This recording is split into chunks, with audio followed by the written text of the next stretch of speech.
எந்த வகையில கற்பனை செஞ்சு பார்த்தாலும் குடைக்கும் மிளகாய்க்கும் எந்த சம்பந்தமும் இல்ல. அப்புறம் எப்படி குடமிளகான்னு பேர் வந்துச்சு அப்படிங்கிற சந்தேகம் பல பேர்கிட்ட இருக்கு. பேர் என்னதான் இருந்தாலும் குடமிளகா பாக்கிறதுக்கு கலர் கலராகவும் அழகாவும் சாப்பிடறதுக்கு சுவையாவும் இருக்கு. அப்படிப்பட்ட இந்த குடமிளகாயில பல நோய்களை போக்குறதுக்கு உண்டான மருத்துவ குணங்கள் இருக்காம். ஆனா இந்த குடமிளகாய சைனீஸ் வகை உணவுகள்ல தான் அதிகமா பயன்படுத்துறாங்க. குறிப்பா fried rice, noodles, Manchurian, chilli fried ஐட்டங்கள்ல தான் அதிகமா யூஸ் பண்றாங்க. இது மட்டும் இல்லாம பல ஹோட்டல்ஸ்ல உணவை அழகுபடுத்துறதுக்கும் இதை பயன்படுத்துறாங்க. சோ அப்படிப்பட்ட குடமிளகாயில வேற என்ன ஸ்பெஷல் இருக்குன்ற விஷயத்த இந்த வீடியோ மூலமா தெரிஞ்சுக்கலாம்.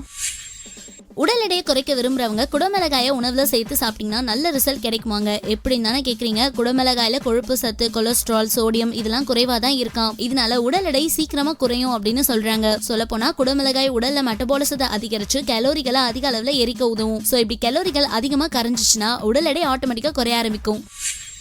குடமிளகாயில பொட்டாசியம், மெக்னீசியம், இரும்பு போன்ற சத்துக்கள்லாம் இருக்கு. அது மட்டும் இல்லாம vitamin A, vitamin C, vitamin E, vitamin B6 போன்ற சத்துக்களும் நிறையவே இருக்கு. சோ அதனால நம்மளோட வயது முதிர்வை தடுக்கிற தன்மை குடமிளகாய்க்கு ஜாஸ்தியாவே இருக்குங்க. சொல்ல போனா இதுல இருக்க அல்ட்ரா வயலட் ரேஸால நம்ம தோல்ல ஏற்படுற கருமை, சுருக்கம், வறட்சி இது எல்லாத்தையும் போக்கி நம்மளோட தோலுக்கு நல்ல ஆரோக்கியத்தை கொடுக்கும். அண்ட் இன்னொரு முக்கியமான விஷயம் என்னன்னா நம்மளோட மூட்டு வலிக்கு நல்ல மருந்தாவும் பயன்படுதாம்.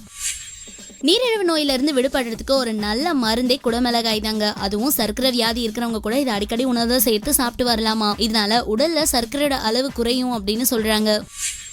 அடுத்தது நம்ம கண்களுக்கு தேவைப்படுற முக்கியமான சத்தான விட்டமின் ஏ இதுல நிறையவே இருக்குங்க. அதனால குடமிளகாயை குழந்தைங்களுக்கு கூட தாராளமா கொடுக்கலாம் அப்படின்னு சொல்றாங்க. ஏன்னா அவங்களுக்கு சின்ன வயசுல இருந்தே கொடுக்கும்போது இளம் வயசுலயே கண் தொடர்பான பிரச்சனைகளை அண்ட விடாம தடுக்குமா. சோ நம்ம குடமிளகாயை உணவுல சேர்த்து சாப்பிட்டு வந்தோம்னு வச்சுக்கோங்க, கண் சம்பந்தப்பட்ட பிரச்சனைகளை ஈஸியாவே தடுக்கும்.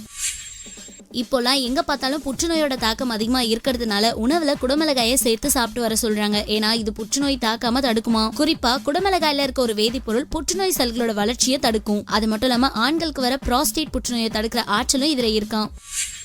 நெக்ஸ்ட் நம்ம பார்க்க போறது செரிமான பிரச்சனைக்கு. அதாவது குடமிளகாயை நம்ம உணவுல சேர்த்து சாப்பிட்டோம்னு வச்சுக்கோங்களேன், நம்ம சாப்பிட்ற சாப்பாட்டை சீக்கிரமா ஜீரணமாக்கும். ஸோ உங்களுக்கு செரிமான பிரச்சனை இருந்துச்சுன்னா நீங்க உணவுல குடமிளகாயை சேர்த்து சாப்பிட்டாலே போதும், உங்களுக்கு அஜீரணத்தை ஏற்படாம பாதுகாக்கும். என்ன ஃப்ரெண்ட்ஸ், இனிமே குடமிளகாய் அப்படிங்கிற பேர் எப்படி வந்ததுன்னு யோசிக்காம குடமிளகாயை நம்ம உணவுல எப்படியெல்லாம் செஞ்சு சாப்பிடலான்ற விஷயத்த யோசிங்க. அந்த மாதிரி இந்த வீடியோ நிறைய பேருக்கு யோசிக்காம ஷேர் பண்ணுங்க. மீண்டும் ஒரு பயனுள்ள ஹெல்த் டிப்ஸோட நெக்ஸ்ட் வீடியோல நான் உங்களை மீட் பண்றேன்.